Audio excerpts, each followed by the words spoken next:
Saya percaya setiap kita yang hadir pagi hari ini, kita hadir dengan kerinduan yang sama untuk memuji memuliakan Tuhan. Amin. Saya mau lihat tangan-tangan yang mengucap syukur, berikan kemuliaan bagi Tuhan kita. Haleluya. Mari siapkan hati kita sejenak saat teduh di hadapan Tuhan secara pribadi.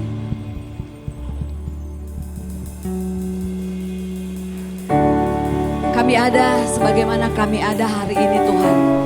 Semua karena anugerah-Mu, kebaikan-Mu, kesetiaan-Mu yang tidak pernah habis dalam hidup kami Tuhan. Kami mau menaikkan pujian penyembahan kami. Biarlah manis Kau dengan pujian kami. Haleluya.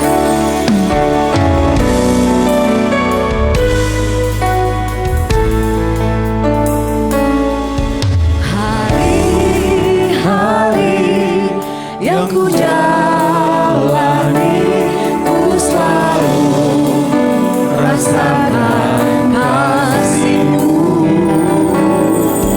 Ku bersyukur atas kebaikan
pagi hari ini Tuhan, Tuhan masih memberi kesempatan kepada kami Tuhan untuk datang ke rumah-Mu Tuhan.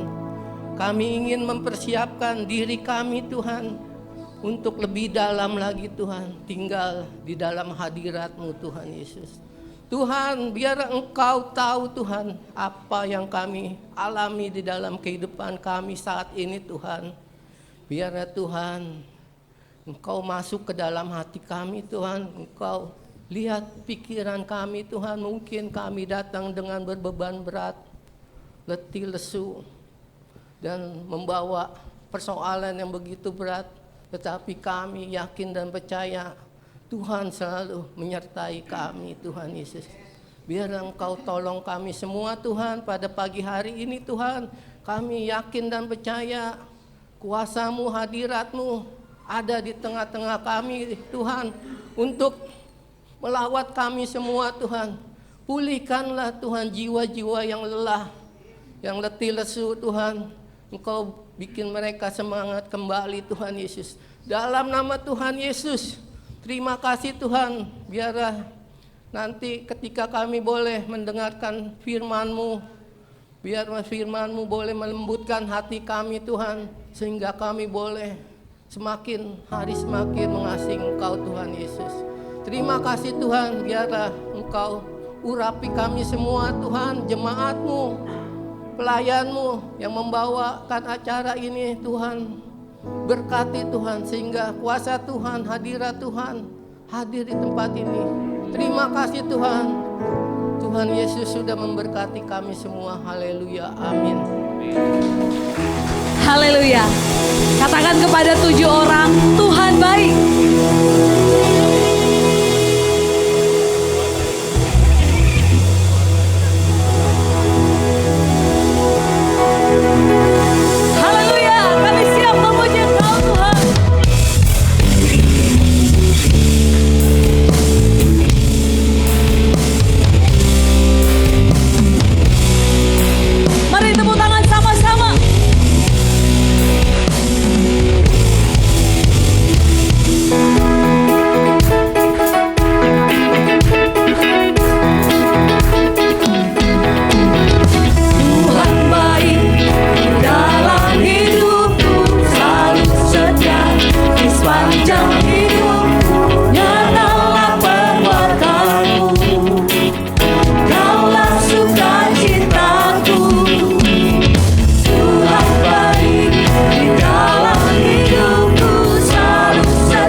Tuhan? Masih siap memuji Tuhan? Woo!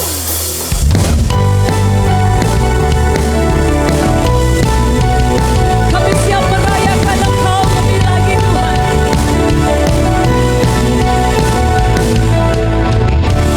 Yesus, Kau kekuatan hidupku, takkan gentar langkahku. Ini yang Tuhan kerjakan. Angkat tanganku di saat ku jatuh. Terima. Kaulah sumber kuatku. Di lembah yang gelap aku lewati, sebab Engkau sertaku. Mari bersama-sama dengan iman. Dengan imanku diselamatkan oleh kuasa Yesus. Mari jemaat Tuhan katakan dengan sungguh. Angkat tanganku, ku sorakan haleluya. Namamu berkuasa, surga bumi nyatakan. Ku angkat tanganku, nyatakan Kau hebat, Allah yang perkasa, berkuasa selamanya.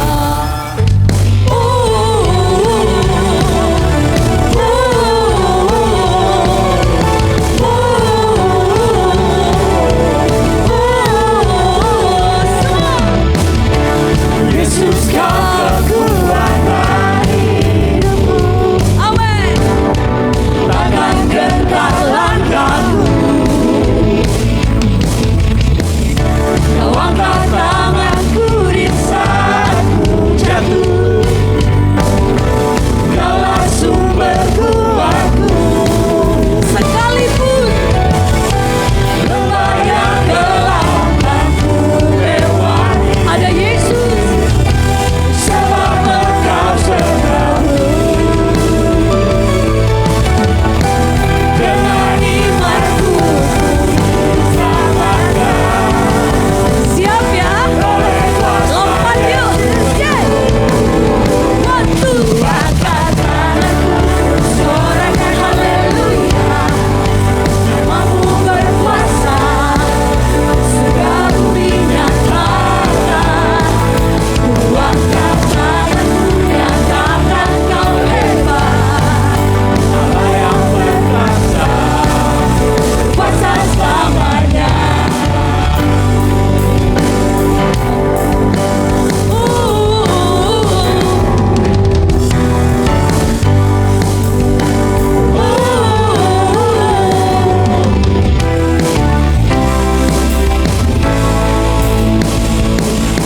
Angkat tanganku, sorakan haleluya. Semua. Namamu berkuasa, surga bumi nyatakan. Ku angkat tanganku, nyatakan Kau hebat, Allah yang perkasa, kuasa selamanya. Ku angkat tanganku, sorakan haleluya. Namamu berkuasa, surga bumi nyatakan. Ku angkat tanganku, nyatakan Kau hebat, Allah yang perkasa, berkuasa selamanya.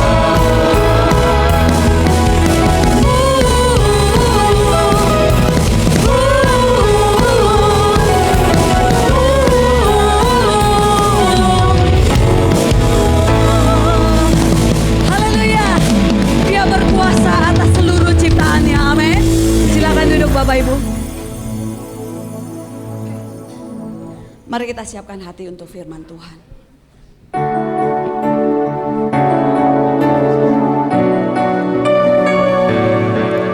Kau terlebih besar dari apapun juga yang ada di muka bumi.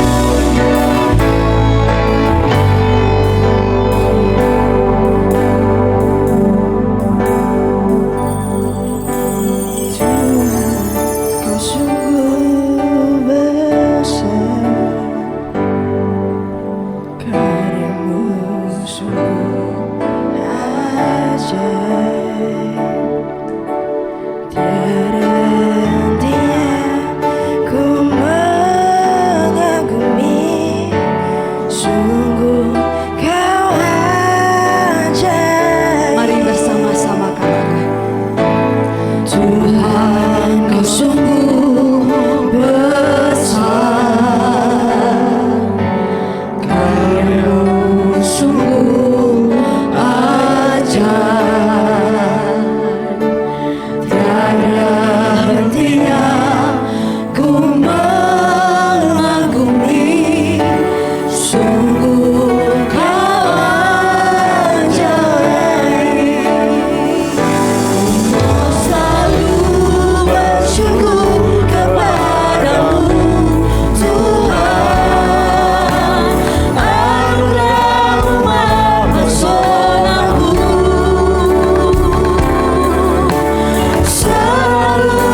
pesanku.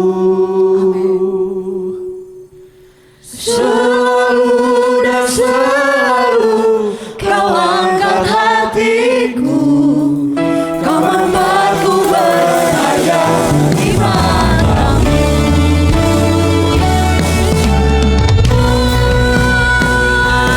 Kau selalu bersyukur kepadamu, Tuhan. Anugerahmu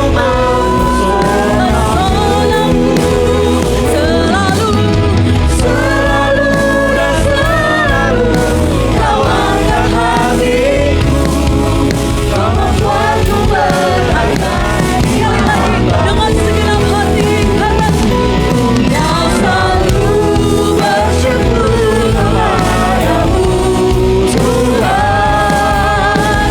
Anugerahmu mempesonaku, selalu dan selalu kau angkat hatiku, kau membuatku berharga di matamu. Selalu dan selalu kau angkat hatiku, kau membuatku berharga di matamu. Selalu dan selalu kau angkat hatiku, kau membuatku berharga di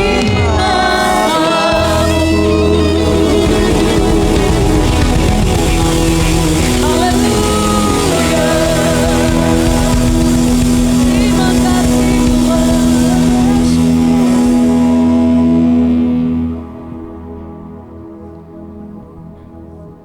Bapa kami dalam surga, Bapa yang kami sembah dalam nama Tuhan Yesus Kristus.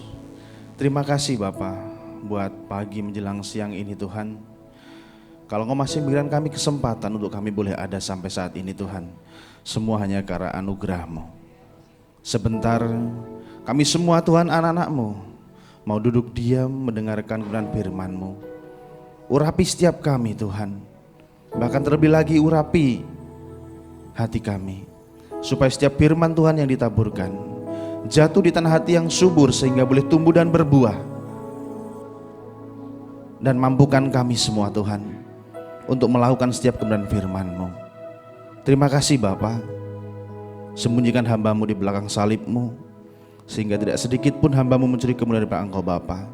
Segala hormat, segala kemuliaan, segala keagungan hanya Engkau, dan kami persembahkan untuk Tuhan. Di dalam nama Tuhan Yesus Kristus, setiap kita yang siap untuk menerima firman Tuhan sama-sama katakan amin. Silakan duduk kembali. Terima kasih tim Praise and Worship. Shalom semuanya. Selamat pagi.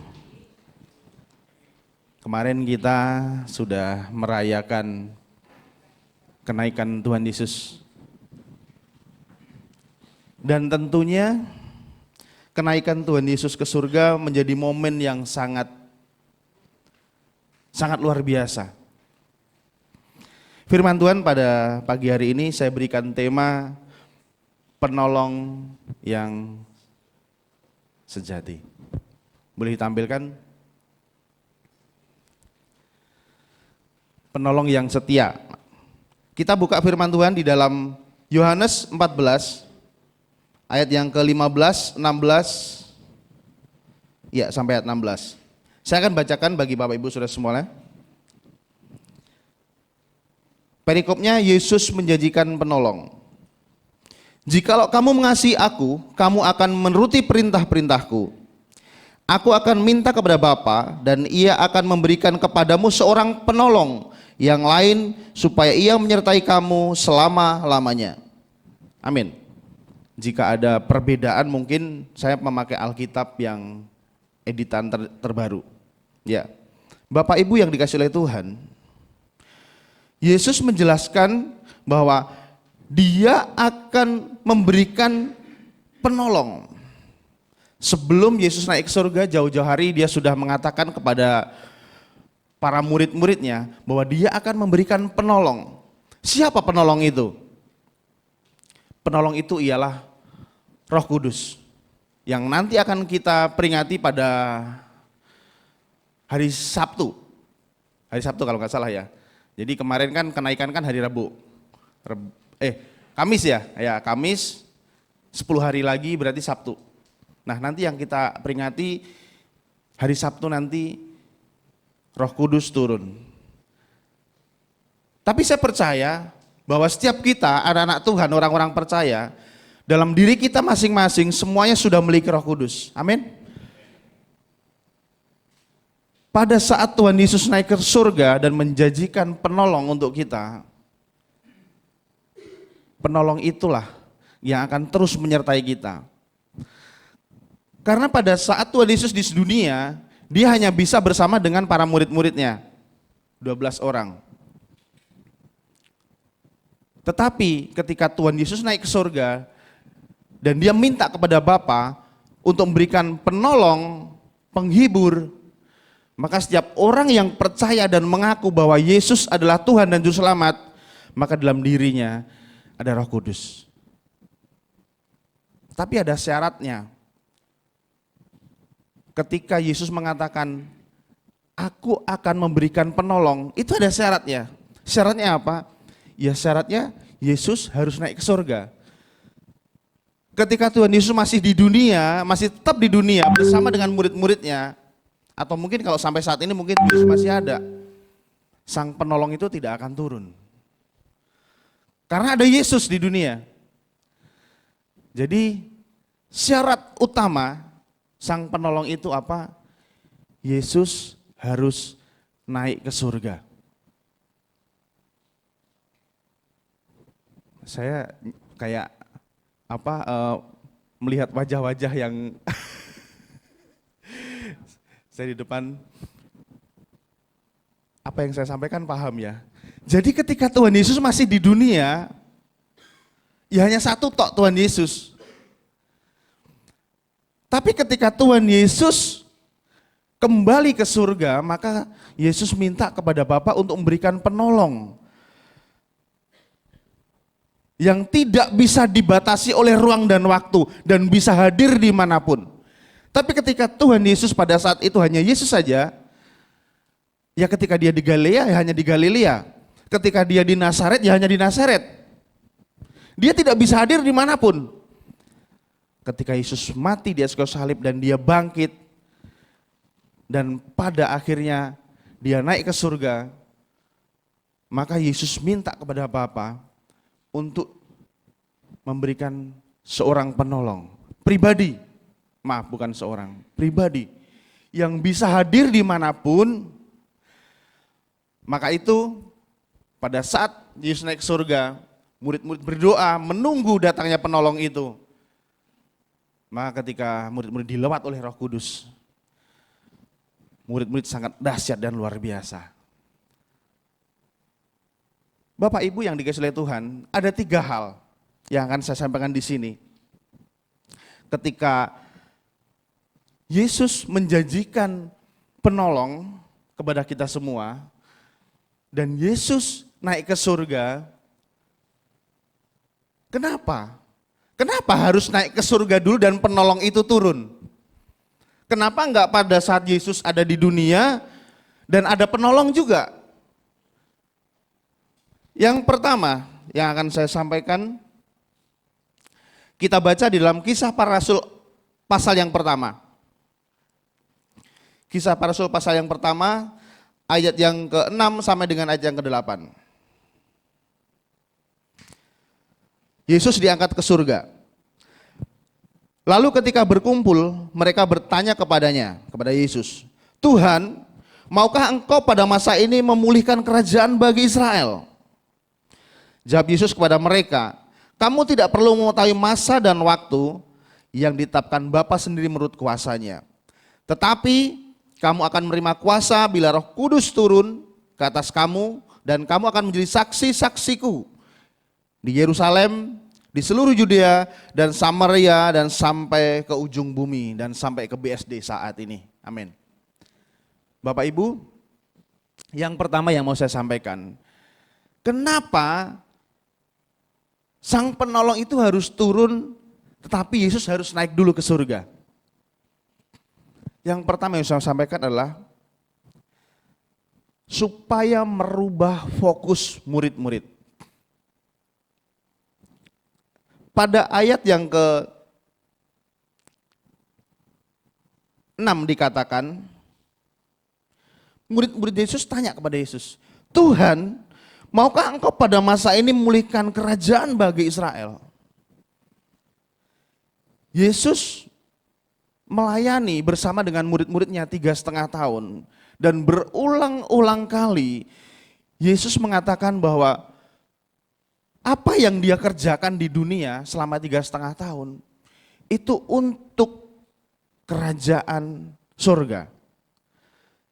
Tapi murid-murid Yesus mengatakan di sini, Tuhan, maukah engkau pada masa ini memulihkan kerajaan bagi Israel? Fokus murid-murid Tuhan Yesus bukan kepada kerajaan surga, tapi pada kerajaan dunia.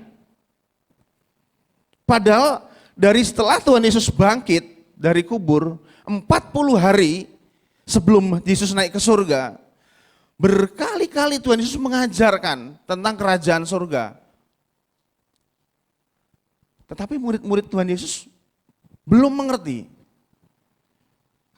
Dan terakhir dikatakan pada saat bersama dengan saat-saat terakhir kebersamaan murid-murid Yesus dengan Yesus sendiri masih membicarakan tentang kerajaan dunia. Bapak Ibu yang dikasihi oleh Tuhan, terkadang kita sebagai anak-anak Tuhan juga seperti ini. Kita datang ke gereja, tapi kita datang bukan untuk Tuhan, tapi untuk pribadi kita. Murid-murid Tuhan Yesus pada saat mengatakan demikian, dia berpikir seperti ini Bapak Ibu. Mungkin kalau saya memberikan analoginya seperti ini mungkin. Pada saat Tuhan Yesus, ini anggapan murid-murid, ketika Tuhan Yesus menjadi raja, siapa yang diuntungkan? Pasti murid-murid. Dia ring satunya Tuhan Yesus.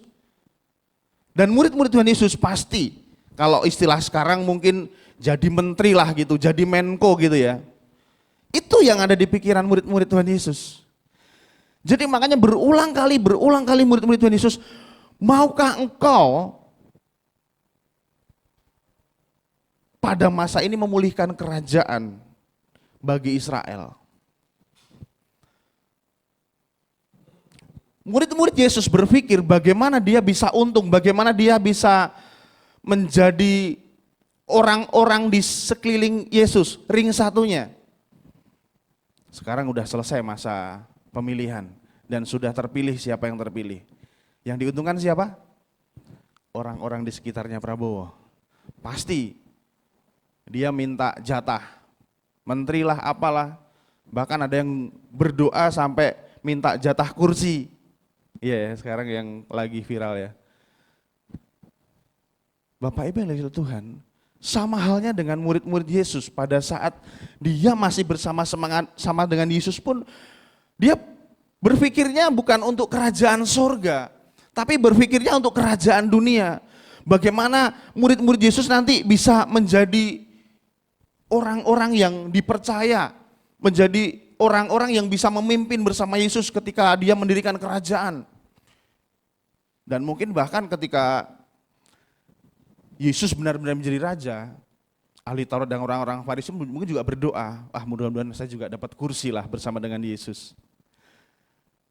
Bapak Ibu yang dari Tuhan, berulang-ulang kali Yesus mengatakan bahwa kerajaan yang akan dia bangun itu bukan di dunia ini, tapi di sorga. Dan syarat yang pertama, kenapa Yesus harus naik ke sorga, dan kenapa harus naik ke surga? Yang pertama, karena Tuhan Yesus mau merubah fokus murid-murid. Jadi penggenapan janji firman Tuhan, dari Tuhan Yesus datang ke dunia, sampai dia mati disalib, bangkit, naik ke surga.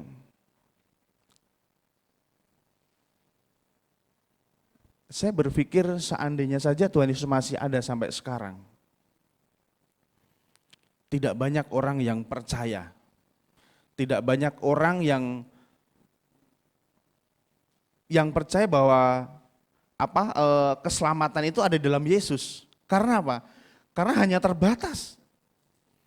Kenapa Tuhan Yesus pada saat dia mendelegasikan murid-muridnya ketika dia naik ke surga, dan engkau akan mengerjakan pekerjaan yang lebih besar yang sudah aku kerjakan.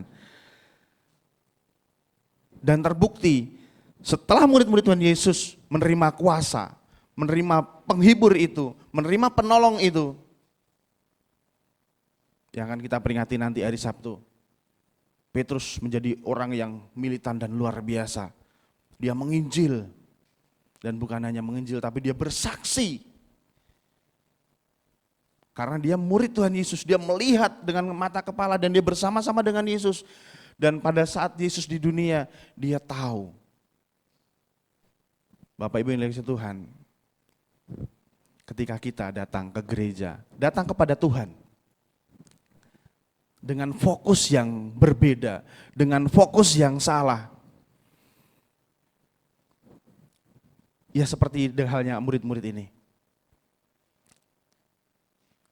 Ketika kita menginginkan, mungkin kita doa sama Tuhan, Tuhan, aku persembahan udah 1 juta loh.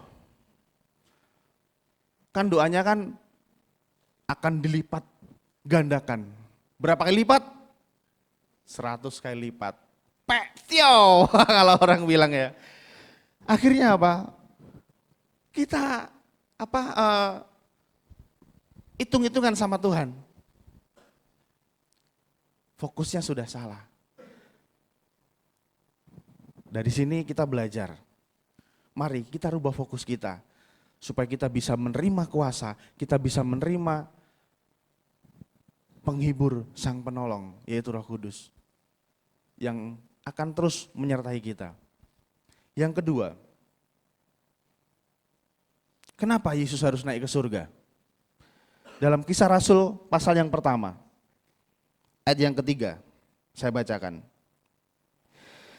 Kepada mereka, ia menunjukkan dirinya setelah penderitaannya selesai. Dan dengan banyak bukti, ia menunjukkan bahwa ia hidup. Sebab selama 40 hari ia berulang-ulang menampakkan diri dan berbicara kepada mereka tentang kerajaan Allah. Sekali lagi saya ulangi, selama 40 hari sebelum Tuhan Yesus naik ke surga, Tuhan Yesus berulang-ulang membicarakan tentang kerajaan Allah. Bukan kerajaan dunia. Kalau yang pertama tadi, murid-murid fokusnya berubah.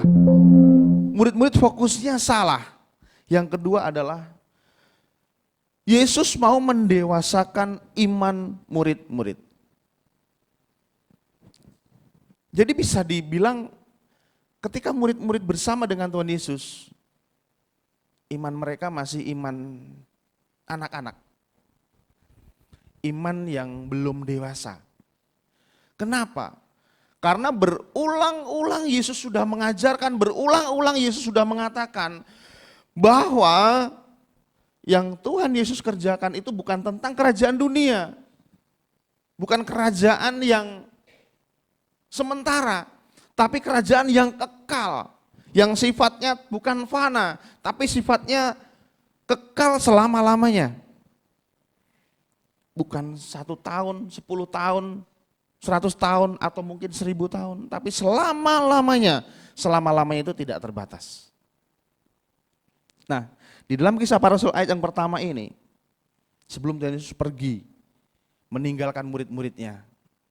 Bahkan pada saat Tuhan Yesus menampakkan diri di Emmaus, ingat ya cerita ini ya. Jadi murid-murid itu sebenarnya itu berjalan bersama Tuhan, tapi dia tidak bisa, gak ngerti murid-murid itu kalau itu Tuhan.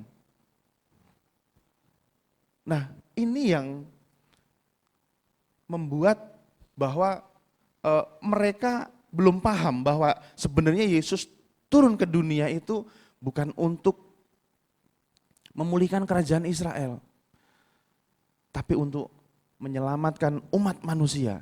Dan bukan cuma bangsa Israel. Bangsa Israel bangsa pilihan Allah, betul. Tapi keselamatan itu akhirnya apa? Jatuh ke bangsa-bangsa, ke banyak bangsa. Dan bisa dibilang kalau sampai sekarang bangsa Israel itu belum percaya kepada Tuhan Yesus. Dia masih sampai saat sekarang ini masih menunggu. Masih menunggu. Padahal Yesus sudah datang. Yesus sudah bangkit. Yesus sudah naik ke surga. Tapi masih ditungguin. Bapak Ibu yang pernah ke Israel, saya belum pernah juga sih. Ada tembok ratapan di Israel. Orang-orang Israel masih berdoa di tembok ratapan itu untuk menunggu Mesias. Bangsa pilihan Tuhan, tapi dia masih menunggu. Karena apa? Ya karena ada fokus yang salah. Jadi sampai sekarang tidak percaya bahwa Yesus yang 2000 tahun yang lalu turun ke dunia itulah Mesias sampai sekarang.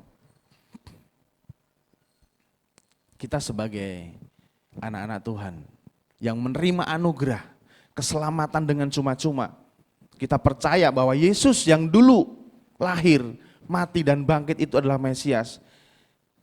Kita beroleh keselamatan. Karena keselamatan itu bukan hasil usaha kita. Bukan karena perbuatan baik kita. Bukan karena kasih kita juga. Plus anugerah dari Allah. Jika kita mengaku dengan mulut bahwa Yesus adalah Tuhan dan Juru Selamat, maka kamu diselamatkan. Banyak orang yang kalau beberapa tahun yang lalu nanti ketika sudah ada tanda-tanda semuanya, nah Tuhan itu akan datang. Dan sekarang ini mulai nih, Israel kan mulai bergejolak. Perang sampai sekarang tidak kunjung datang, tidak kunjung selesai maksudnya. Dan sekarang semakin memanas. Bahkan dari kubu yang tidak suka dengan Israel, sampai ada kapal nih mendekati Israel langsung dibom. Jadi sekarang kan akhirnya mempengaruhi supplier barang-barang dari luar. Selain dolar juga naik, nah sekarang mulai dikait-kaitan nih, oh ini berarti sebentar lagi Tuhan Yesus mau datang nih. Karena apa? Karena banyak bangsa-bangsa yang sekarang memusuhi Israel. Katanya kan kalau Israel sudah dikepung dan banyak yang nyerang gitu ya. Wah itu tandanya sudah semakin dekat. Tuhan Yesus datang. Tapi sekali lagi Bapak Ibu Saudara, tidak ada yang tahu kapan dan harinya. Bahkan sampai yang ekstrim lagi, nanti tanggal segini, bulan ini akan terjadi rapture lah, akan terjadi inilah gitu. Banyak sekali. Tapi kita patokannya pada firman Tuhan aja. Pada firman Tuhan aja. Apa yang Tuhan sudah tuliskan dan apa yang sudah tercatat di firman Tuhan. Karena firman Tuhan ini adalah manual book kita semuanya. Setiap barang pasti ada manual booknya. Entah itu handphone, entah itu TV, entah itu AC, entah itu kulkas. Nah, manusia pun juga ada manual booknya. Firman Allah. Patokan kita firman Allah. Ketika di firman Allah tidak ada tertulis, ya udah, kita nggak usah percaya. Itu yang menjadi pegangan saya sampai saat ini. Nah, Bapak Ibu yang dikasihi oleh Tuhan, mendewasakan iman murid-murid. Terkadang kita juga seperti murid-murid ini. Kita udah lama mungkin ya bergereja, menjadi Kristen, atau mungkin dari kecil. Saya Kristen dari kecil. Papa mama saya, ibu Katolik, bapak Kristen. Tapi saya benar-benar bertobat dan percaya Tuhan dan melayani itu ketika saya udah dewasa. Pada saat saya masih remaja gitu, ya saya hanya berkristen saja, bukan bertuhan, bukan menjadikan Yesus itu sebagai Tuhan dan Juru Selamat. Hanya menjadikan Yesus itu, oh ya karena saya Kristen ya saya minggu ke gereja, saya berdoanya dalam nama Yesus gitu ya. Hanya sebatas itu saja. Dan setelah keluar dari gereja, pulang dari gereja, ya udah kembali dengan kehidupan yang seperti orang-orang dunia lakukan. Dan pada saat saya remaja itu, saya juga melayani di musik sama dengan ya mungkin teman-teman di sini, teman-teman remaja youth di sini. Pelayanan musik, WL, pelayanan singer seperti itu. Tapi kehidupan saya tidak kehidupan yang dewasa secara iman. Padahal tiap minggu ke gereja. Hari Sabtu youth, hari Minggu pelayanan. Tapi kehidupan saya kehidupan yang ya masih hanya sebatas Tuhan itu ya karena agama saya Kristen lah gitu. Bapak Ibu yang dikasihi oleh Tuhan, ini yang berbahaya. Ketika kita hanya berkristen tapi tidak menjadikan Tuhan Yesus sebagai Juru Selamat. Jadi iman kita ya hanya berputar-putar di situ aja. Tidak dewasa. Kan ada patah yang mengatakan gini ya. Tua itu pasti, dewasa itu pilihan. Orang menjadi tua itu pasti, benar? Umur semakin bertambah, tapi kedewasaan itu harus dibentuk. Kedewasaan tidak bisa datang secara tiba-tiba. Oh tiba-tiba orang menjadi dewasa, enggak. Tapi ada proses yang harus dilalui untuk orang itu menjadi dewasa. Dengan cara apa? Dengan cara mendisiplinkan diri kita mungkin. Butuh proses. Saya dulu pelayanan hari Sabtu latihan musik gitu kan ya. Kalau dulu kan youth kan hari Sabtu, sekarang kan mungkin masih banyak yang gabung jadi hari Minggu. Hari Sabtu latihan musik, habis latihan musik Minggu. Biasalah anak muda kan malam Minggu kan waktu jalan-jalan gitu ya. Waktu nongkrong gitu ya. Ya nongkrong ya kemana-mana. Kalau tempat saya itu dulu karena di kampung gitu ya, dan zaman-zaman saya remaja itu masih rame-ramenya campur sari. Bapak Ibu yang dari Jawa mungkin tahu ya campur sari ya. Kalau campur sari itu kalau nggak joget tidak gayeng gitu ya. Kalau joget dulu kalau campur sari harus di paling depan. Dan temen-temennya ya ada botol, ya ada ya macam-macam. Besoknya pagi-pagi pelayanan. Itu yang saya lakukan dulu. Dan menurut saya itu wajar-wajar aja buat saya. Karena apa? Yang penting saya masih melayani, yang penting saya masih ke gereja. Hanya sekedar rutinitas lah gitu. Saya nggak paham. Saya tahu, tapi saya nggak paham. Dan saya tidak mendewasakan kehidupan rohani saya di situ. Dan pada saat ini mungkin bukan hanya hal itu saja. Ketika kita datang ke gereja, tapi iman kita belum dewasa. Kita hanya menjadikan Tuhan itu sebagai, bukan hanya sebagai Tuhan dan Juru Selamat. Kalau judul khotbah saya, penolong yang sejati. Tapi terkadang kita tidak menjadikan Tuhan itu sebagai penolong, tapi pembantu. Penolong itu lebih hebat apa lebih lemah? Lebih hebat ya harusnya, karena penolong. Nah, manusia itu makhluk yang lemah. Sifat dasar manusia itu makhluk yang lemah. Makanya butuh penolong. Berarti penolong itu lebih kuat. Iya dong, ada orang tenggelam. Pasti yang nolong orang yang bisa berenang, bukan orang yang tidak bisa berenang. Kalau orang tenggelam, yang nolong orang nggak bisa berenang, ya udah sama aja. Akhirnya aku tenggelam. Nah tapi ketika Tuhan memberikan penolong, berarti dia memiliki kekuatan, dia memiliki power. Untuk apa? Untuk kita semua yang tidak mengerti menjadi mengerti, yang belum dewasa menjadi dewasa. Dan akan terus menyertai kita, mengingatkan kita, menuntun kita. Dan ketika kita mau berbuat salah gitu kan, jangan, itu nggak baik. Kadang kan gitu ya, ketika kita melakukan sesuatu gitu ya, yang menurut kita kira-kira itu nggak baik, nggak benar gitu. Ada sesuatu yang mendorong kita untuk tidak melakukan sebenarnya, betul apa betul? Ada sesuatu yang mendorong kita untuk sebenarnya tidak melakukan, tapi karena keinginan daging kita ini masih lemah, akhirnya kita lakukan. Sebenarnya tahu loh apa yang kita lakukan itu salah, apa yang kita lakukan itu gak benar, kita sebenarnya tahu. Cuma karena keinginan daging kita itu yang kuat dan kita itu manusia yang lemah, maka kita tetap melakukan hal itu. Dalam hal sepele aja, kecurangan lah. Kita tahu loh itu curang, tapi tetap kita lakukan.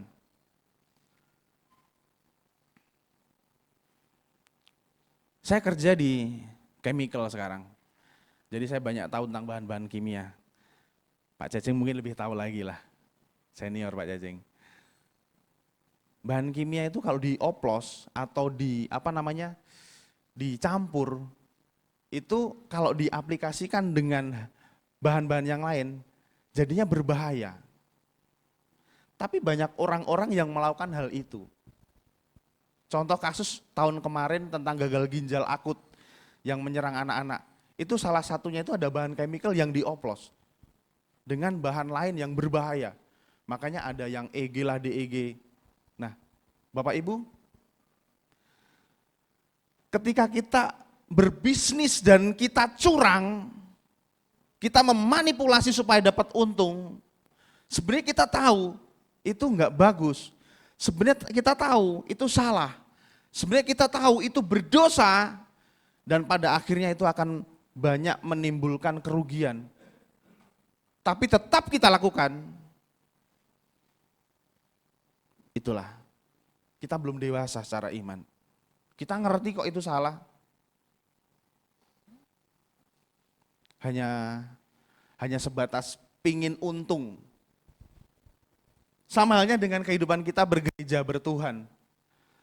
Ketika kita hanya menjadikan Tuhan sebagai pembantu kita, kita belum dewasa. Tuhan, aku bulan depan itu mau ujian. Lah, mau ujian nilai bagus ya jangan doa sama Tuhan minta diberi nilai bagus. Kamu harus belajar, benar nggak? Tuhan, kok kehidupanku seperti ini ya? Aku maunya itu punya mobil, punya rumah, punya ini, punya itu. Lah kamu aja nggak kerja males-malesan. Gimana Tuhan memberkati kamu? Tuhan itu relevan dalam segala bidang. Tuhan memberkati itu juga tidak hanya memberkati orang. Ora etlah bora. Berdoa sambil bekerja. Kalau cuma berdoa saja, ya nggak bisa. Cuma bekerja saja, ya mungkin bisa. Tapi bekerjanya ya itu tadi, curang lah, apalah, nipu sana, nipu sini. Yang penting dapat cuan, semua jalan dihalalkan, kan gitu. Berdoa sambil bekerja. Kita harus dewasa. Dewasa secara rohani, dewasa secara dalam segala hal. Nah makanya kenapa Tuhan Yesus itu harus naik ke surga. Dia harus meninggalkan murid-muridnya. Kenapa tidak Roh Kudus itu, penolong itu turun sebelum Tuhan Yesus naik ke surga? Supaya murid-murid lebih dewasa. Dewasa secara iman. Karena dia murid-murid tidak akan bisa paham, murid-murid tidak bisa akan mengerti. Tapi ketika murid-murid ditinggalkan oleh Yesus, dia baru sadar, oh iya. Yang terakhir, yang ketiga, Kisah Para Rasul ayat 1, ayat yang ke-8, saya bacakan. Tetapi kamu akan menerima kuasa bila mana Roh Kudus turun ke atas kamu, dan kamu akan menjadi saksi-saksiku di Yerusalem, di seluruh Yudea dan Samaria, dan sampai ke ujung bumi. Yang ketiga adalah menerima kuasa. Pada saat Yesus naik ke surga, yang dijanjikan adalah penolong. Pada saat Tuhan Yesus naik ke surga, Tuhan Yesus menjanjikan pribadi, penolong yang bisa memberikan kuasa. Di sini dikatakan, kamu akan menerima kuasa bila Roh Kudus turun ke atas kamu. Jadi ketika Roh Kudus turun ke atas murid-muridnya, murid-murid Tuhan Yesus menjadi pribadi yang berbeda. Murid-murid Tuhan Yesus itu murid-murid yang sangat luar biasa. Dan mungkin sampai saat ini belum ada orang yang sampai martirnya itu seperti murid-murid Tuhan Yesus. Yang digoreng, yang disalib terbalik, dan lain sebagainya. Kalau orang memberitakan Injil sampai ke pedalaman-pedalaman, saya sering dengar yang sampai meninggal di pedalaman Papua dari penginjil dari Amerika. Tapi kalau yang sampai digoreng gitu kayaknya belum pernah ya, ekstrim ya digoreng gitu ya. Nah, ketika murid-murid Tuhan Yesus menerima kuasa, dia tidak takut apapun. Dia tidak akan takut apapun. Bahkan mungkin semboyannya yang sekali Yesus tetap Yesus, itu melekat di hati murid-murid Tuhan. Kita berani enggak ketika kita diperhadapkan dengan sesuatu hal dan mungkin di leher ini sudah dikasih kamu berani enggak kalau kamu masih ngaku Yesus?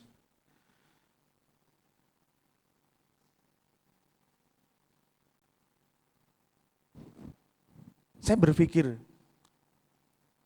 seandainya saat-saat ini kita diperhadapkan dengan hal seperti itu, bisa enggak kita masih bilang, sekali Yesus tetap Yesus? Itu yang dikatakan dan dilakukan oleh murid-murid Tuhan Yesus. Bahkan dia sampai rela. Yohanes sampai dibuang di Pulau Patmos itu benar-benar buta, tidak bisa melihat. Sampai akhirnya turunlah kitab Wahyu. Semua murid-murid Tuhan Yesus. Jadi ketika dicurahkan Roh Kudus, dicurahkan penolong itu, maka dia menerima kuasa. Kuasa untuk bersaksi, kuasa untuk memberitakan Injil, kuasa untuk memberitakan bahwa Yesus itu Tuhan dan Juru Selamat.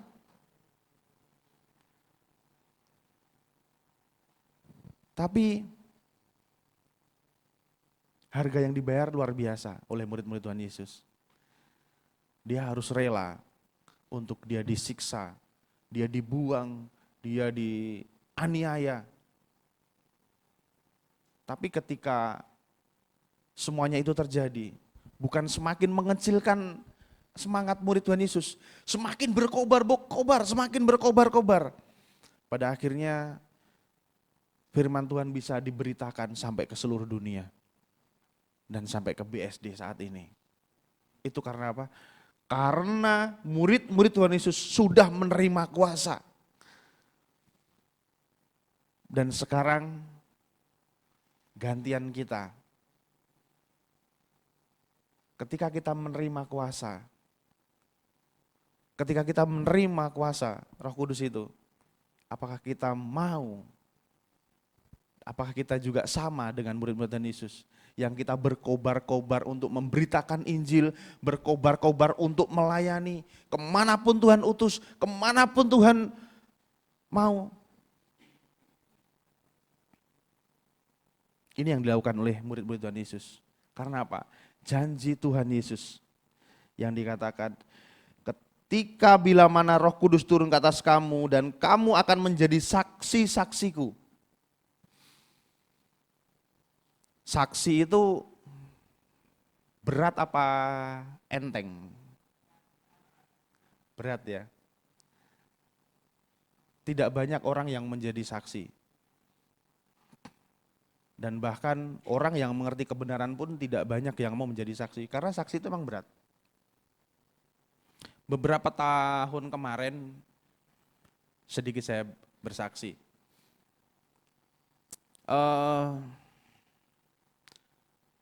Adik ipar saya itu kan gagal dalam berumah tangga. Adiknya istri saya. Nah, ketika dia ditinggalkan oleh suaminya dan suaminya ada perempuan lain gitu. Dan akhirnya punya anak. Keluarga sepakat untuk tidak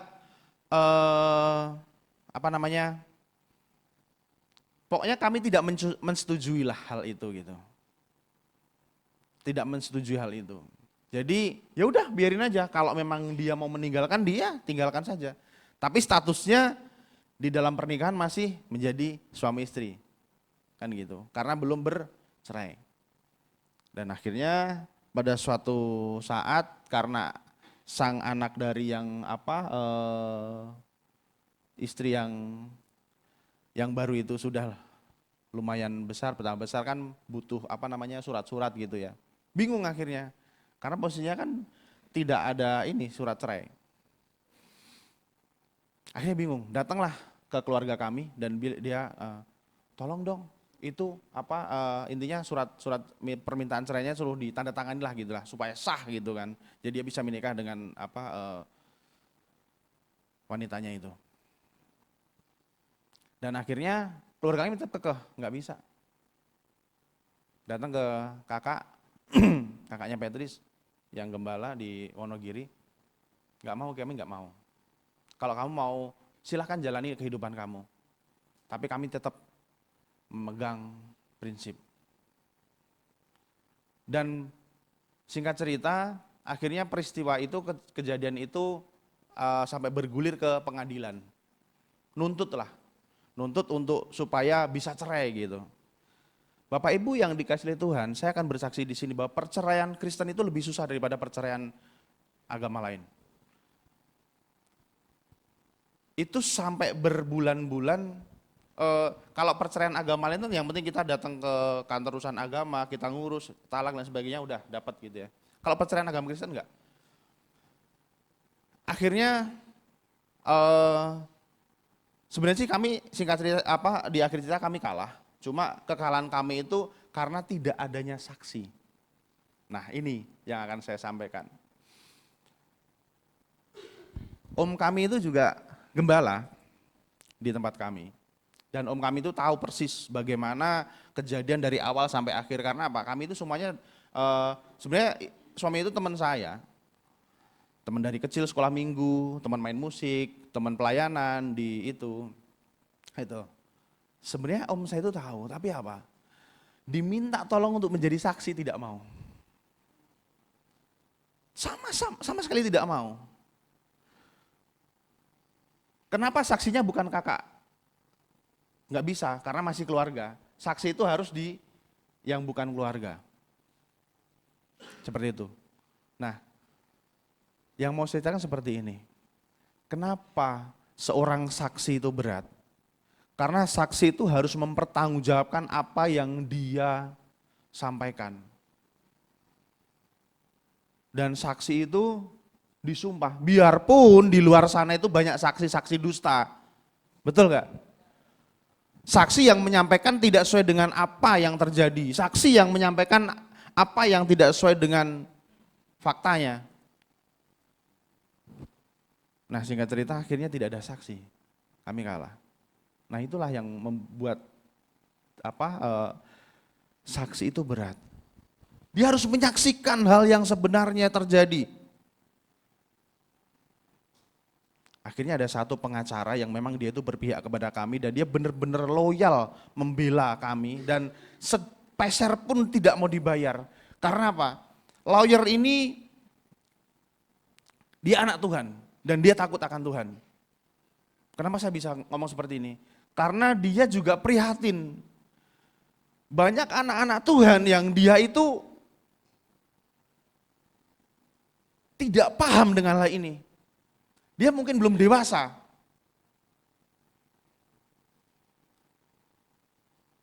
Saya katakan dari mimbar ini bahwa sang lawyer itu ngomong seperti ini. Kak, banyak hamba Tuhan yang mereka tahu bahwa pernikahan Kristen itu satu untuk selamanya. Tapi ketika mereka itu dimintain untuk menjadi saksi, mereka banyak yang menolak. Bahkan pendeta pun menolak. Serius nih saya ngomong. Itu lawyer itu bilang gitu. Bahkan pendeta pun menolak untuk dijadikan saksi. Padahal dia tahu, dia paham.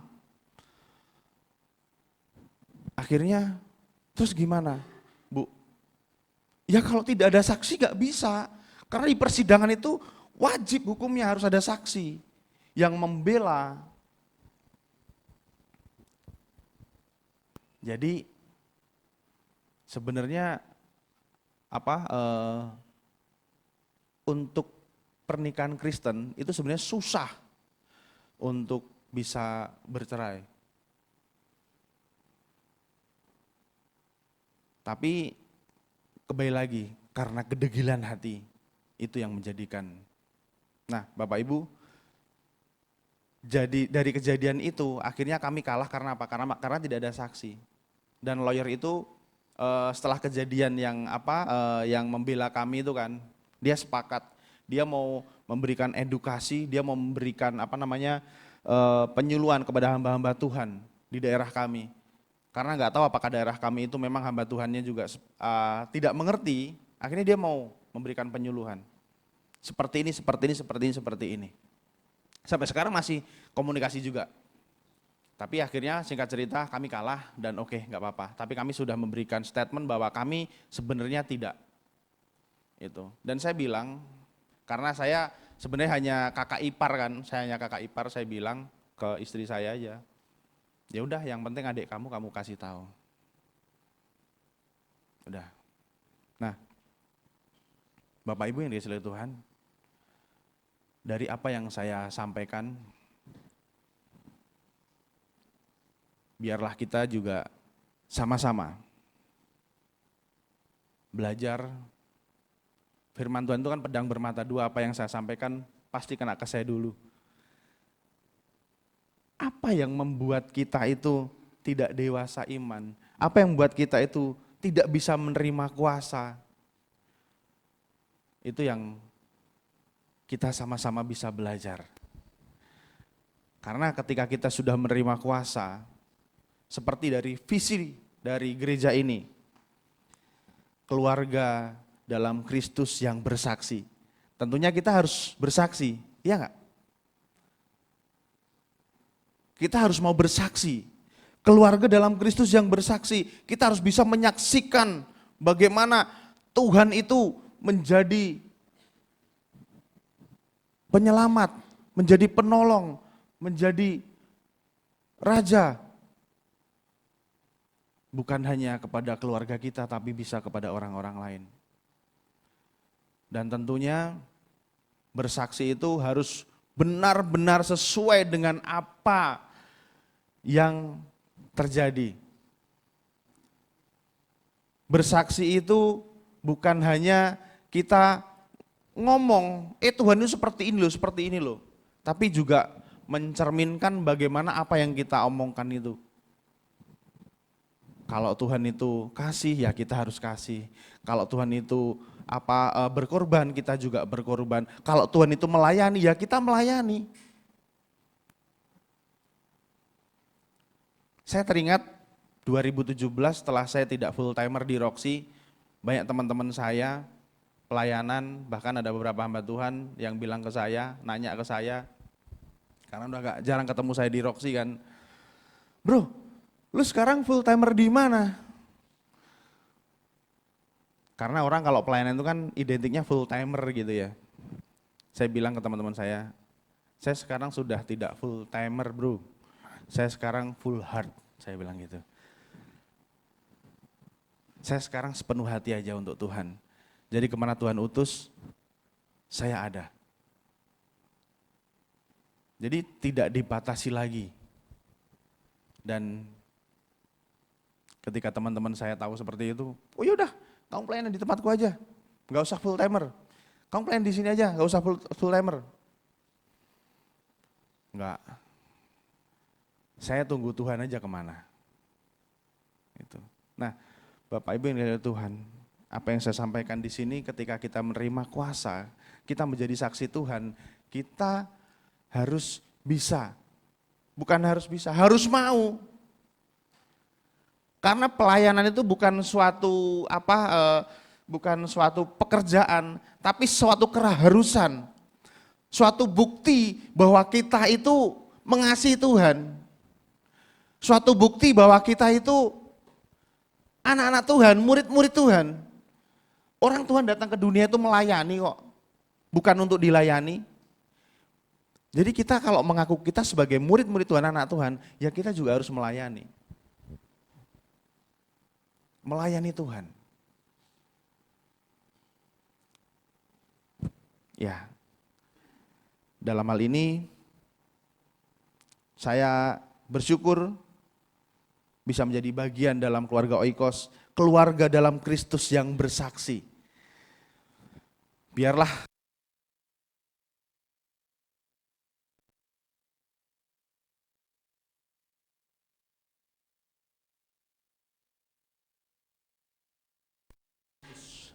kita bisa menjadi saksi-saksinya, kita bisa menjadi firman Tuhan yang terbuka dan terbaca dimanapun kita berada.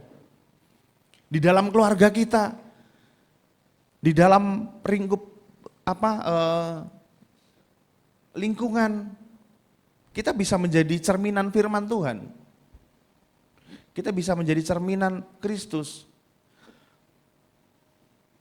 Karena apa yang dilihat orang, itu kan apa yang kita lakukan dulu, bukan apa yang kita omongkan dulu. Orang mungkin bisa mendengar apa yang kita katakan, tapi belum tentu orang itu bisa melihat apa yang kita lakukan.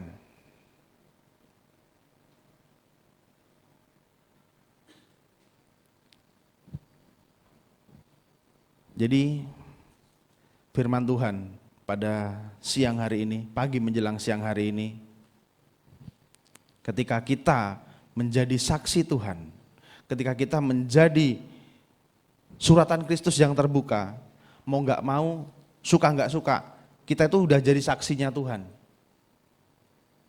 Karena kita terbaca.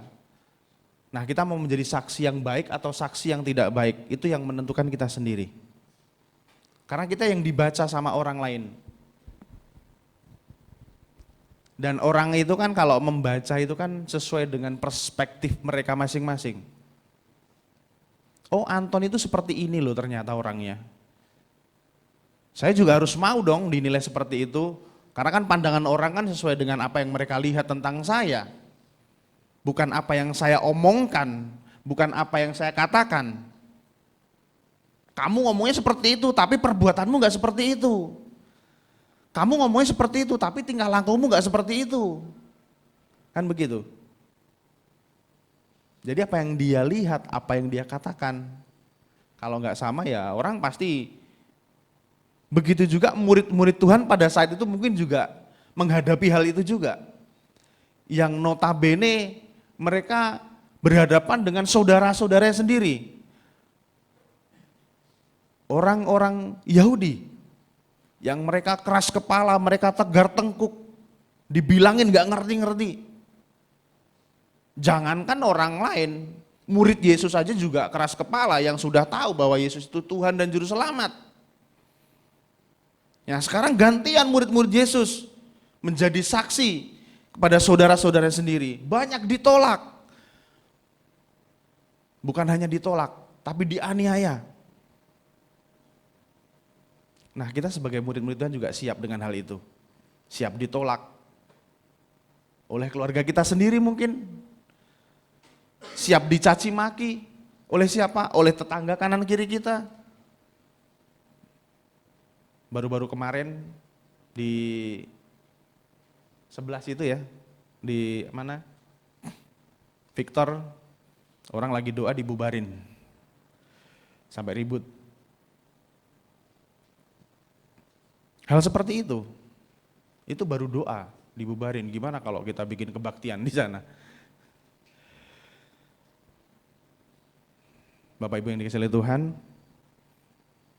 kita sama-sama belajar dari kebenaran firman Tuhan pada pagi hari ini. Marilah kita merubah fokus kita, supaya kita bisa bagaimana fokus kita itu ke kerajaan Allah, bukan hanya kerajaan dunia. Bukan berarti kita fokus ke kerajaan Allah itu kita nggak kerja, kita hanya doa, kita hanya hanya minta sama Tuhan dan mengurung diri untuk kerajaan Allah cepat-cepat datang. Enggak. Ya kita bekerja tetap bekerja seperti biasa. Yang beraktivitas biasa, yang sekolah kuliah biasa. Tapi fokus kita jangan kepada apa yang sementara di dunia ini. Tapi fokus kita tetap kepada kerajaan Allah. Apa itu? Ya kalau kita bekerja dengan baik, dengan jujur. Kalau kita sekolah juga dengan baik, dengan rajin, pasti nilainya bagus. Kita di keluarga, ya kita harus jujur, suami dengan istri, dan lain sebagainya. Dan kita juga harus semakin dewasa tentunya. Dewasa di dalam iman. Tidak menjadikan Tuhan sebagai pembantu, tapi menjadikan Tuhan sebagai raja di atas segala raja. Menjadikan Roh Kudus sebagai penolong yang setia dimanapun kita berada. Karena ketika kita bisa meresponi kehadiran Roh Kudus, maka hidup kita pun juga akan baik-baik saja. Mungkin ada sebuah cerita tentang seseorang yang dia dirampok, tapi dia tidak sadar. Pada suatu ketika ada orang berjalan di satu lorong yang gelap dan sepi. Dia dirampok di situ. Tapi tanpa sadar ada seorang preman yang dia itu mungkin dalam dalam kehidupannya itu dia menyeramkan gitu ya. Tapi ternyata preman itu, perampok itu yang menyelamatkan dirinya. Dan setelah besok dia sadar, ditanya, oh nggak ada orang, nggak ada siapa-siapa di sini. Dan ternyata itu adalah Roh Kudus. Tuhan sendiri yang menyelamatkan, dia datang untuk menyelamatkan kita. Dan banyak sekali cerita-cerita di luaran sana atau mungkin kesaksian dari para hamba Tuhan pendeta dan mungkin dari teman-teman juga banyak yang mengalami. Sepertinya hal itu tidak mungkin. Tapi ingat, bagi Tuhan tidak ada yang mustahil. Bagi Tuhan semuanya mungkin dan semuanya bisa Tuhan lakukan. Hal yang susah sekalipun, hal yang buat kita ini berat sekali loh Tuhan. Tapi kalau fokus kita udah sama dengan fokusnya Tuhan, dan ketika kita meresponi setiap masalah, setiap pergumulan secara dewasa, pasti semua ada jalan keluarnya. Bahkan orang yang tidak pernah kita pikirkan sekalipun, itu bisa menjadi penolong kita. Bahkan musuh kita sekalipun bisa menjadi penolong kita. Kemarin yang suka bola seneng ya, Indonesia bisa peringkat keempat. Tidak dipikirkan Padahal targetnya hanya lolos kualifikasi. Saya akhirnya sampai nobar mengikuti. Begitu nobar 3 kali kalah juga. Aduh, salah jadi. Saya jadi merasa bersalah. Apa karena gara-gara saya ikut nobar ini jadinya kalah? Padahal awal-awalnya menang terus. Begitu lawan Uzbek kalah. Lawan Irak kalah. Kemarin penyisian juga kalah lagi. Aduh. Sebenarnya pengen ikut dukung gitu loh. Tapi begitu ikut nonton kok malah kalah. Apa yang kita tidak pikirkan, apa yang tidak kita harapkan, kadang itu yang Tuhan sediakan bagi kita. Tapi intinya satu, kita harus fokus. Yang kedua, kita harus dewasa iman kita. Tidak hanya iman kita tidak bayi terus, tidak hanya remaja terus, tapi dewasa. Iman yang dewasa apa? Iman yang bisa bertumbuh dan bertumbuh. Dan kita harus bisa menerima kuasa. Ketika kuasa itu kita terima, maka power yang daripada Tuhan sendiri yang akan menuntun kita, yang akan memberikan kemampuan kepada kita. Pada dasarnya kita itu gak mampu apa-apa kalau tanpa Tuhan. Tapi ketika Tuhan hadir, Roh Kudus penolong itu hadir, maka segala hal yang mustahil pun kita bisa lakukan. Bahkan yang dulu kita tidak pernah pikirkan kita bisa lakukan. Saya jemput bangkit berdiri, pemain musik.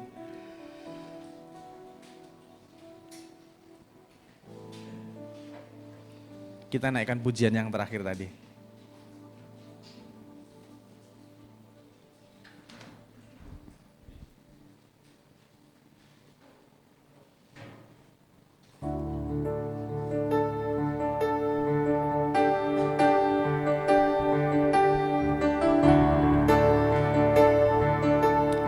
Haleluya.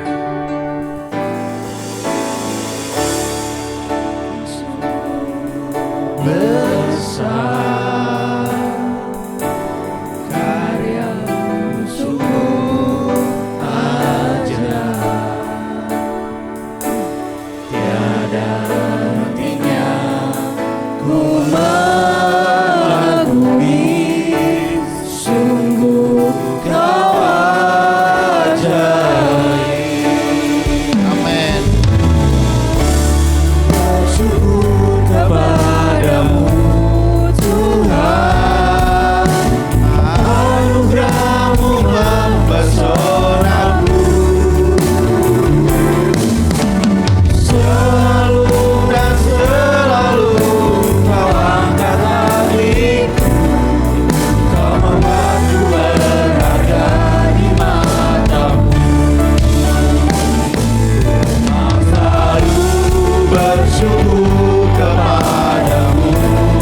Terima kasih Tuhan.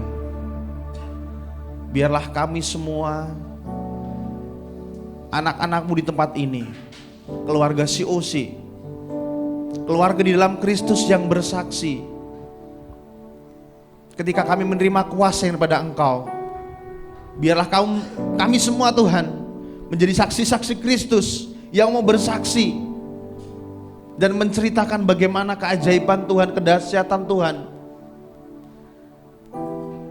Hamba berdoa Tuhan, dan biarlah kami semua Tuhan menerima Roh Kudus, Sang Penolong yang sejati itu sendiri, boleh tetap bersama dengan kami, menyertai kami dimanapun kami berada,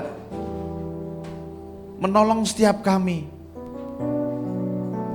Dan biarlah kami pulang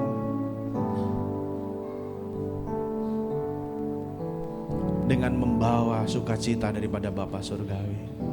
yang boleh kami ceritakan kepada saudara-saudara kami, keluarga kami,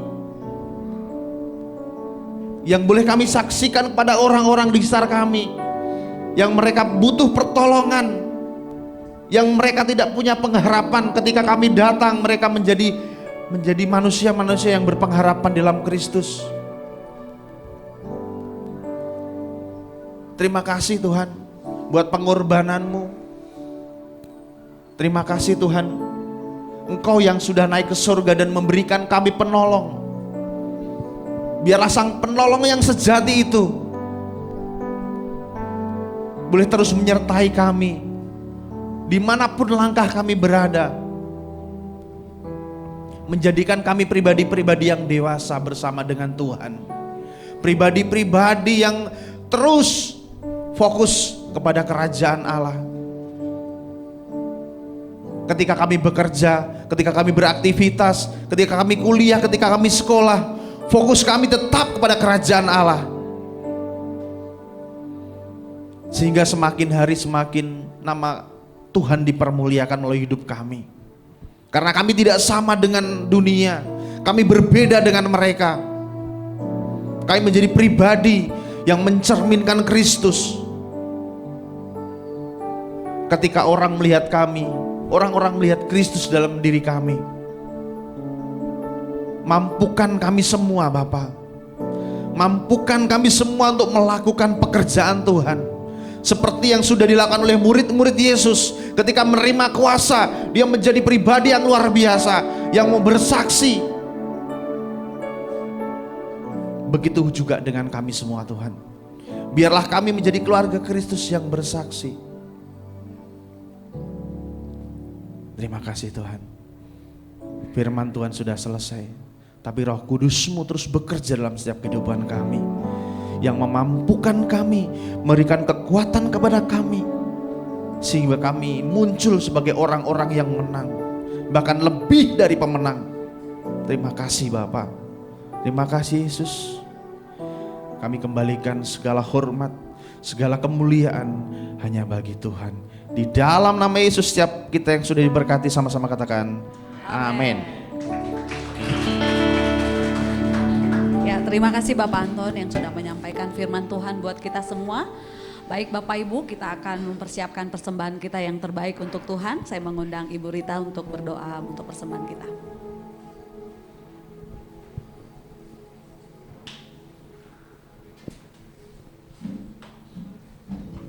Mari Bapak Ibu, kita satukan hati kita akan memberikan persembahan pagi hari ini.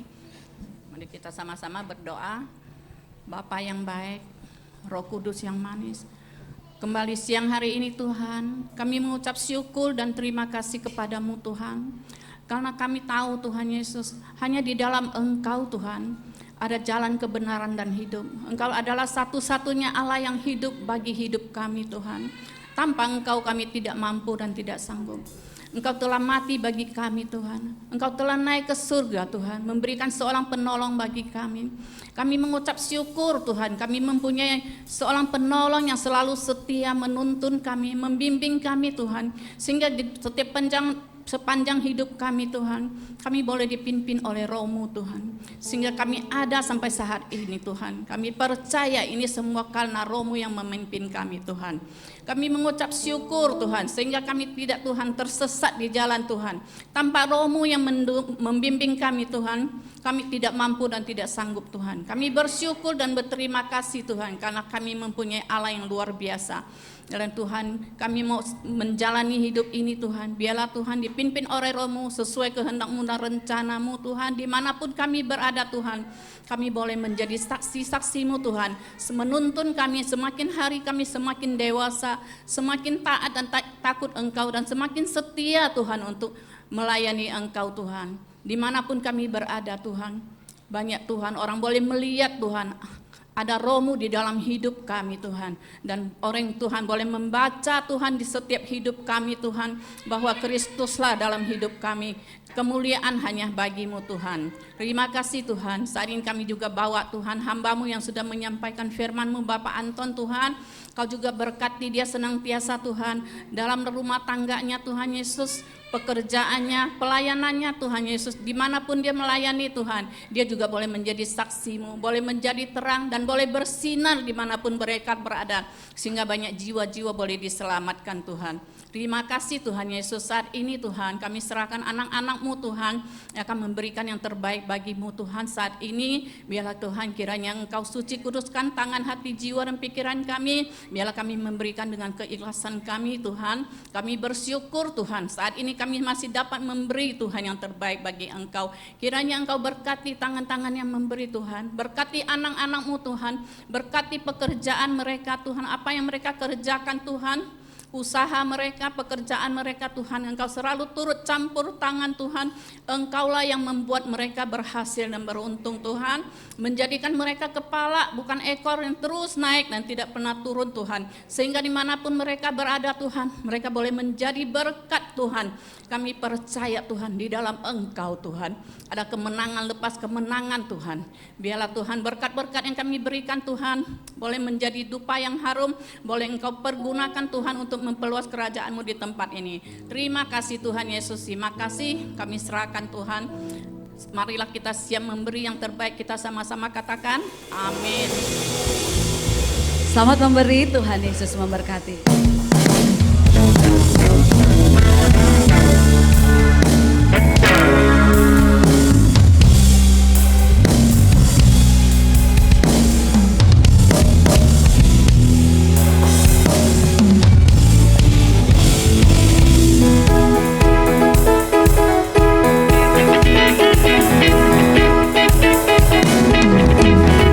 Tuhan baik di dalam hidupku, selalu setia di sepanjang hidupku. Nyatalah perbuatanmu, Kaulah sukacitaku. Tuhan baik di dalam hidupku, selalu setia di sepanjang hidupku.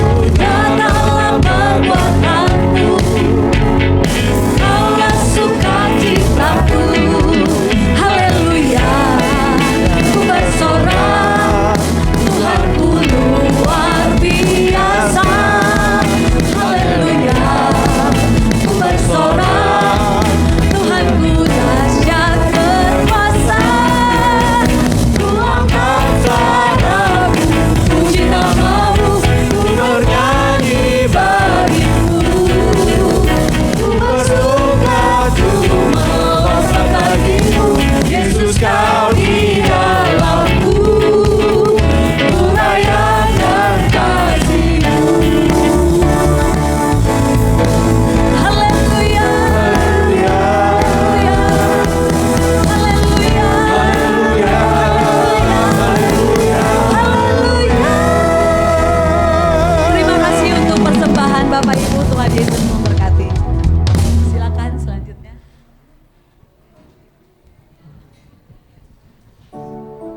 Terima kasih Pak Anton untuk pelayanannya, Bapak Ibu yang mengambil bagian pada pelayanan minggu hari ini.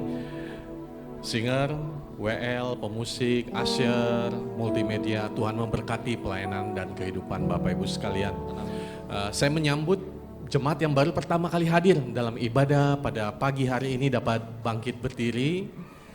Kita sambut saudari kita Marsha.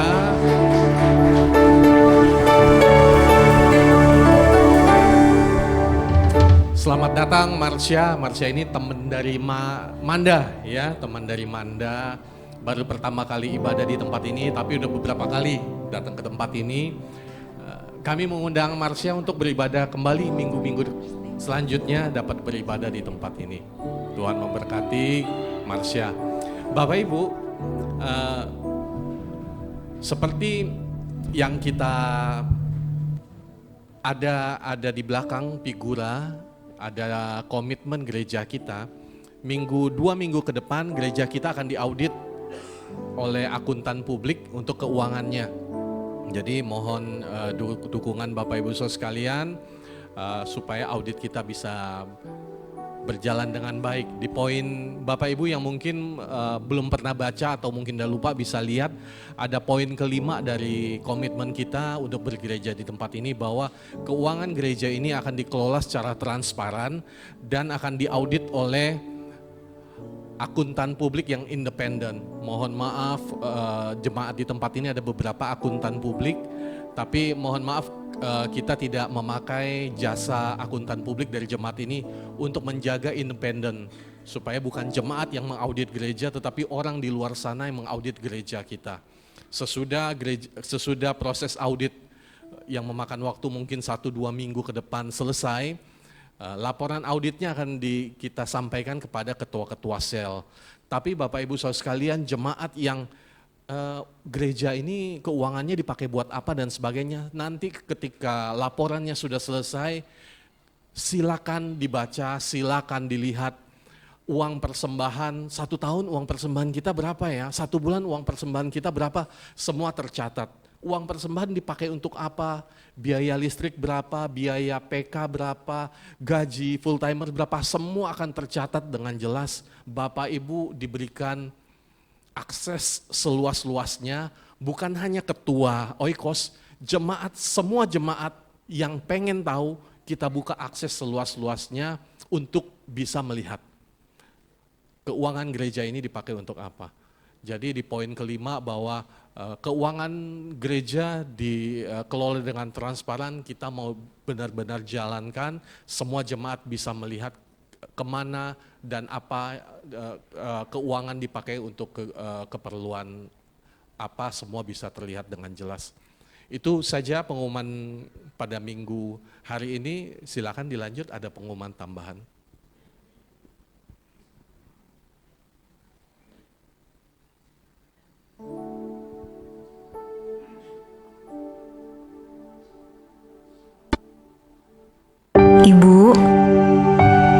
Ibu apa kabar di sana?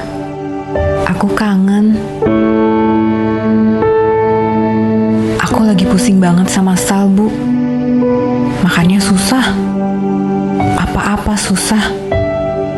Semua yang aku bilang, dia pasti nggak mau nurut. Duh, Sal, kamu jadi maunya makan apa? Kamu belum makan loh dari pagi. Aku belum bisa sabar ke dia, seperti ibu sabar ke aku. Nin, ayo makan. Ibu mah masakin yang melulu, kan bosen.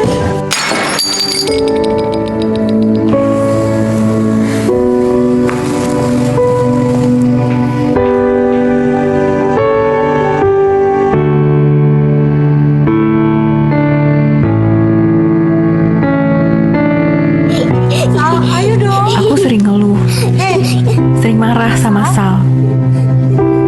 Sal, ayo mandi. Gak mau, aku gak mau mandi. Padahal yang aku hadapi sekarang nggak ada apa-apanya dibanding yang pernah ibu hadapi. Ya udah deh, Sal nggak usah mandi aja sampai besok.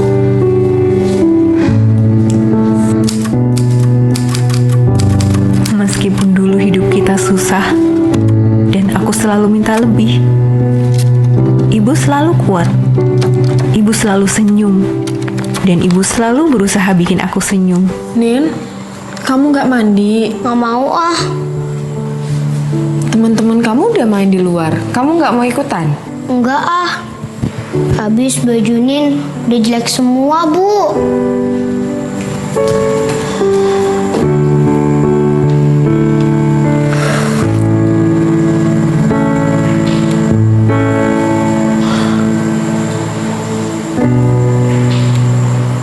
Nin, ibu punya kejutan. Wah, baju baru. Iya, nih lihat ya. Ya ibu, kok warna merah muda? Kan aku sukanya warna biru. Aku keterlaluan ya Bu, sering ngelupain pengorbanan ibu buat aku. Tapi ibu tetap selalu tersenyum. Aku kerja juga sama kayak mama.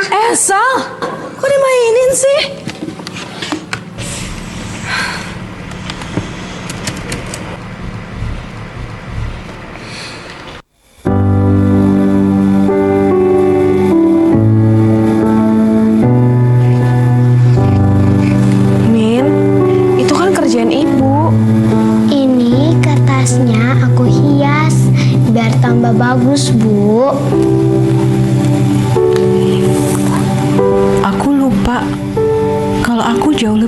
kecil daripada Sal. Dan ibu gak pernah sekalipun bentak aku.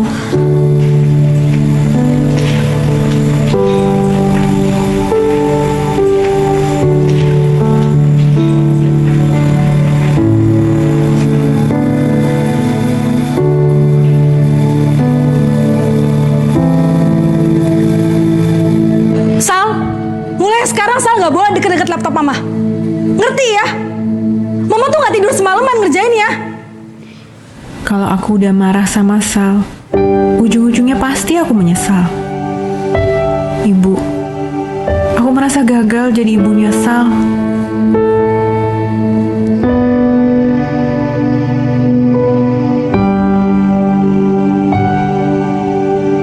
Aku kangen ibu. Aku ingin peluk ibu. Sepertinya kata maaf dan terima kasih gak cukup buat menggambarkan semua yang sudah ibu lakuin buat aku. Aku ingin ibu tahu kalau sabarnya ibu jadi kekuatan buat aku.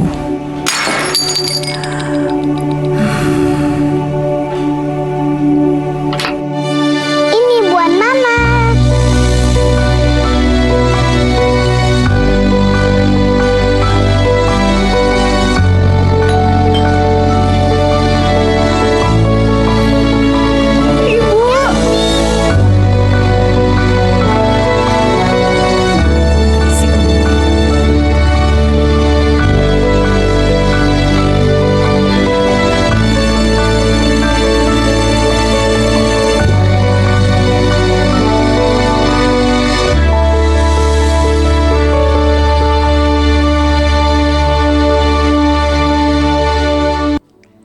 Shalom jemaat Sewasi yang saya kasihi. Kasih ibu dibutuhkan dalam keluarga. Kesabaran dan cinta tanpa syarat dari ibu itu menghangatkan dan menenangkan. Untuk itu, seorang ibu perlu menjaga kesehatan, pikiran, dan jiwanya untuk bisa menyediakan cinta yang tidak pernah habis untuk keluarganya. Di hari istimewa ini, gereja ingin memberikan tanda kasih untuk ibu-ibu hebat yang hadir di sini. Silakan jemaat yang ibunya ada di sini dapat memberikan tanda kasih yang ada di depan. Sebelum saya turun, saya mau berpantun terlebih dahulu. Di pagi hari, ibu masak teh. Lupa gula, jadinya masem deh. Tapi kasihnya manis tak terhingga. Ibu tercinta selalu menjadi pemenang. Happy Mother's Day.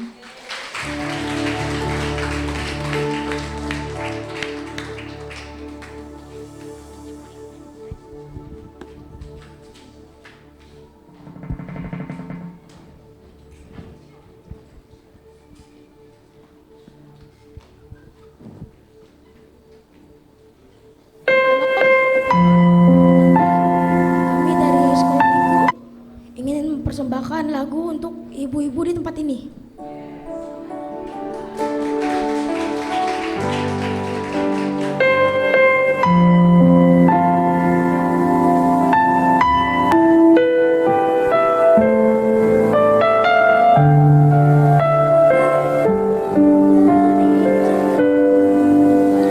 Apa yang ku berikan untuk mama, untuk mama tersayang. Tak ku miliki sesuatu berharga untuk mama tercinta. Hanya ini ku nyanyikan senandung dari hatiku untuk mama. Hanya sebuah lagu sederhana, lagu cintaku untuk mama.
Jemaat yang orang tuanya ada di sini, silakan bisa ambil souvenirnya, bingkisannya bisa diberikan kepada orang tua.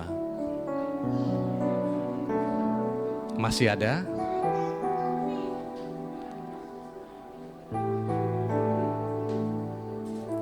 Joe, Brian udah? Amanda? Devin udah? Kayla udah?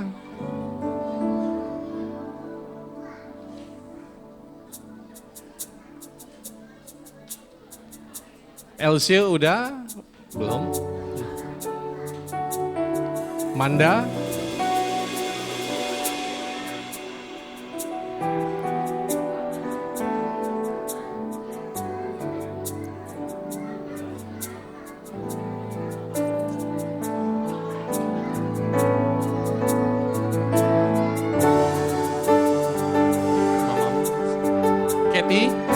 Kathy sudah, Kathy?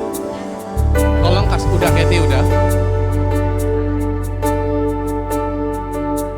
Kalau udah semua, ayo kita bangkit berdiri bersama, kita akan usaikan ibadah kita.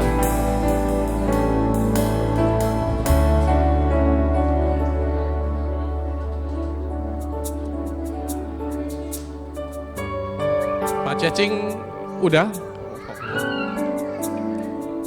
Bapak Ibu, ibadah kita pada minggu hari ini telah selesai. Mari kita tundukkan kepala, kita berdoa.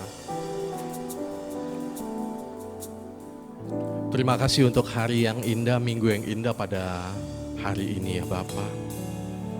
Kami dapat datang bersama dengan saudara-saudara kami, memuji membesarkan nama-Mu, duduk diam bersama-sama dengan saudara-saudara kami mendengarkan pesan-Mu. Anugerah yang terindah Tuhan berikan kesehatan bagi kami semua. Pada pagi hari ini sebelum kami berpisah, kami mau berdoa bagi anak-Mu yang Kau kirim untuk beribadah bersama kami pada pagi hari ini. Kami berdoa bagi saudari Marsha, Tuhan memberkati apa yang dia kerjakan, Tuhan buat berhasil, lindungi dan berkati. Masa depannya kami serahkan dalam tangan-Mu. Kami percaya tangan Tuhan menjaga dan melindungi dia.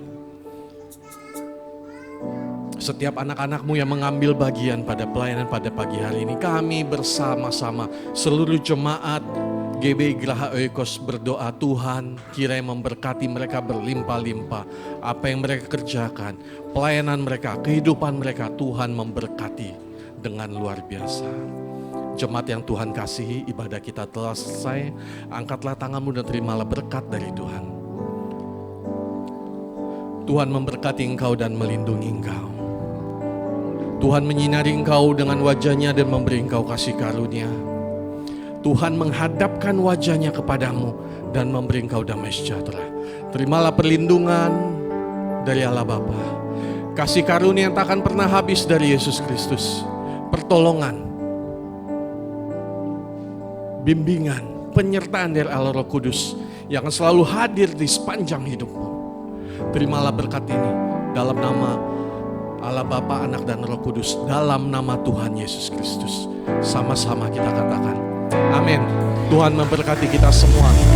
Happy Mother's Day. Tuhan memberkati kita semua.